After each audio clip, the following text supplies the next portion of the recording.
Hi friends, back into another video. I'm excited because it's finally getting chillier and I got to wear a sweater for the first time this season. So I'm excited.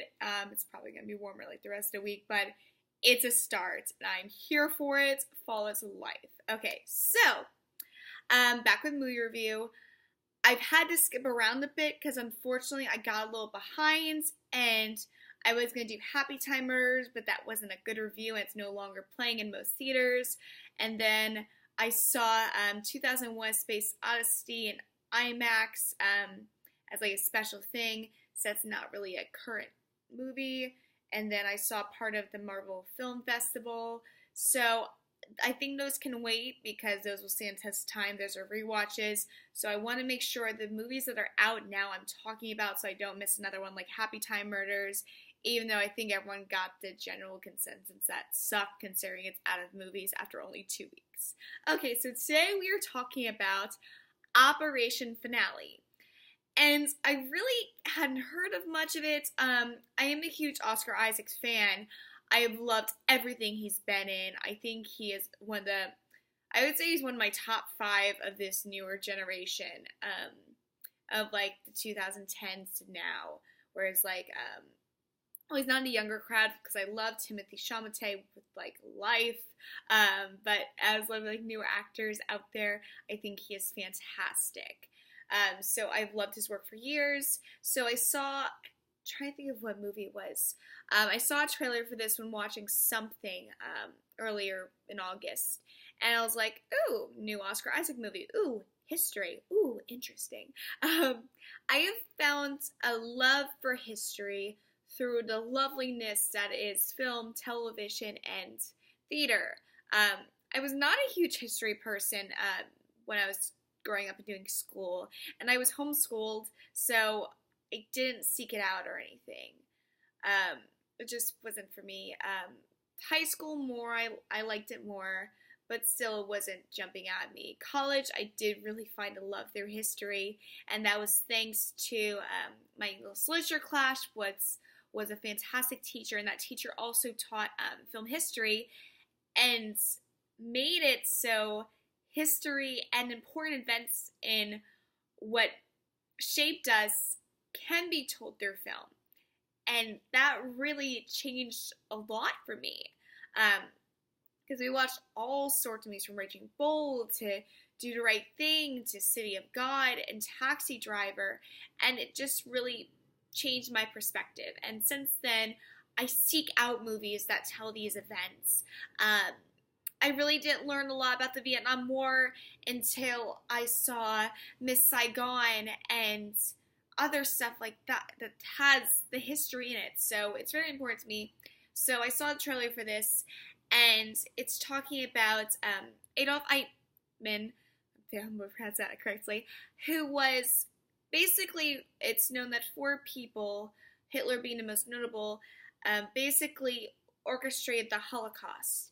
And 3 of those people, including Hitler, committed suicide, so they weren't able to be brought to justice for the 6 million Jewish people that they killed. So that was hard for the Jewish people.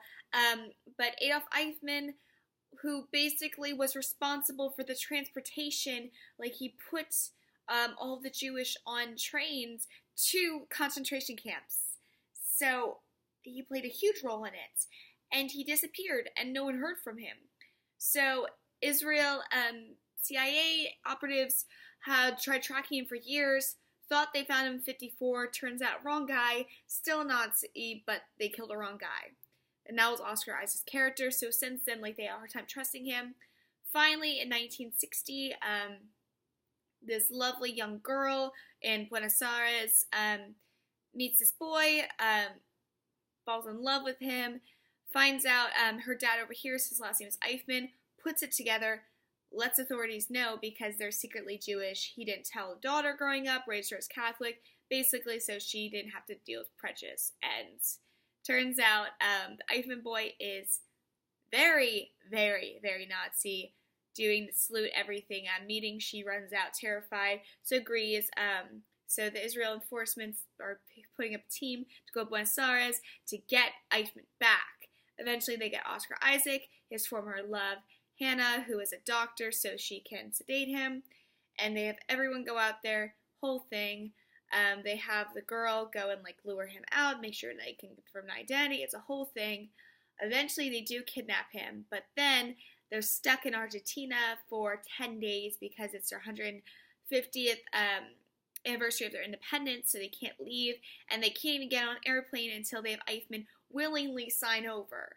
So they're going back and forth, taking turns feeding him, trying to talk to him, but he takes a liking to Oscar Isaac's character, and they communicate and they talk and sharing stories, because basically they want him to get back to Israel and face trial in Israel for the people. And Eichmann doesn't think that's fair. He wants to go to Germany or somewhere else where he thinks it'll be fair and his family can see him. He doesn't want to go to Israel.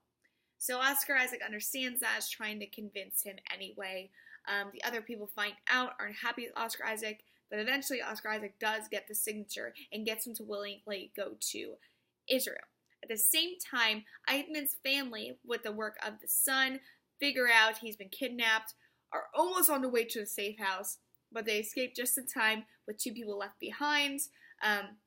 They get to the air traffic, but then one of the people trying to get Eichmann back calls the airport people, gets their landing permits taken away. They have to get them back, but Oscar Isaac has to run, and basically the flight takes off without him, or they're going to get caught. So they take off without Oscar Isaac, but they get Eichmann to Israel, and Oscar Isaac, it shows months later, he does eventually get back, and Eichmann is going to stand trial. His family does go. Obviously, he was found guilty, and he was hung. But yeah, that's basically it. But it was such a thrilling story that I had no idea of. I had no idea who Adolf Eichmann was before all of this. And I learned so much from watching it. I highly recommend it. There's some violence, of course, but really nothing. I would say anyone 10 and up should see it. I think it's highly educational. Really good storytelling, great acting performances. I don't understand why this is not getting enough Oscar buzz. I talked before how BlacKkKlansman was the first movie I saw that generated Oscar buzz. I think Best Picture and Best Supporting Actor, Adam Driver. I think Operation Finale needs to be in that discussion. I don't know if it could. I would love to have it in the Best Picture race, but I don't know. I haven't seen the other movies this year to fully put it up there, but I think it could be a contender for Best Picture, and Oscar Isaac for Best Actor. And yeah, I think it's a really good film. I highly recommend it. And it surprised me because all I saw was that one trailer, and I knew I liked Oscar Isaac and I wanted the history of it. But I really enjoyed it. I had a really good phone conversation with my grandma about it, about how she needs to see it because she loves history stuff too. But highly recommend it. I might even want to see it again. It was that good. So yeah, go see Operation Finale, adding it to my Oscar Buzz playlist. So far, for my running in the Oscars, keep an eye out on BlacKkKlansman, and keep an eye out on Operation Finale. Good stuff. So now we're at a point where movies are slowly getting to the Oscar. The first week of October is heavy with good films. So September, there's a few ones coming in and out. Not really Oscar buzz. Like, I'm really excited for Simple Favor. I love Anna Kendrick, one of my favorites. So I'm excited to see that. I think it's a different take on a thriller, kind of. I think the only movie I think it reminds me a bit of Gone Girl, which is really good. So I'm excited to see that, yeah. So keep an eye out for all the good Oscar films coming out. So hope you guys have a good day. Bye.